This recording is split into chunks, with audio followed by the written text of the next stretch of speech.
প্রযুক্তি মেডিকেলের একজন সম্মানিত ডিরেক্টর আমাদের সঙ্গে রয়েছেন, যেখানে একটা ডিরেক্টরশিপ উনি নিয়েছেন 1 কোটি টাকা একটা শেয়ার কিনে, তাই তো? জি হ্যাঁ জি। আমাদের সঙ্গে ফারজানা আপু রয়েছেন এবং আপনারা জানেন যে তাজ প্রপার্টি একটা চমৎকার হাউজিং, এখানে প্রযুক্তি মেডিকেল নামে একটা মেডিকেল হাসপাতাল হচ্ছে, যে হাসপাতালে একজন ডিরেক্টরশিপ নিয়েছেন আপু। এটা আসলে সুযোগ সুবিধাটা আমরা আসলে সবার প্রথমে যেটা দেখবো সেটা হচ্ছে জনসাধারণের জন্য, যেটা আমরা উদ্দেশ্য করে করছি, একটা মহৎ উদ্দেশ্য নিয়ে আমরা শুরু করেছি।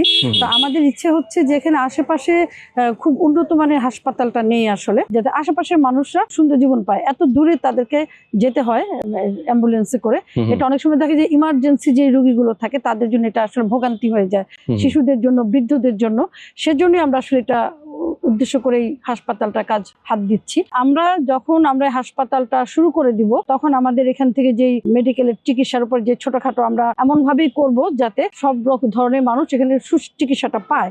তো সেখান থেকে যে আর্নটা হবে সেটা আমরা ডাইরেক্টর যারা আছেন এবং যারা আমাদের সাথে এখানে শেয়ার হিসেবে, অংশীদার হিসেবে অংশগ্রহণ করবেন, তাদেরকে আমরা একটা প্রফিটটা ভাগ করে দিব। চমৎকার। দর্শক, আমি বলবো আপনারাও যারা চান এখানে একটা শেয়ার হোল্ডার হতে, একটা ইনভেস্টমেন্ট করতে, ভালো একটা প্রফিটেবল একটা বিজনেস, যেহেতু বর্তমানে হাসপাতাল আপনি জানেন, সেক্ষেত্রে অবশ্যই আপনারা এখানে ইনভেস্ট করতে পারবেন। স্ক্রিনে যে নাম্বার দেওয়া আছে, এই নাম্বারে আপনারা ফোন করবেন, কথা বলবেন, বিস্তারিত চলে আসবেন তাদের ঠিকানায়।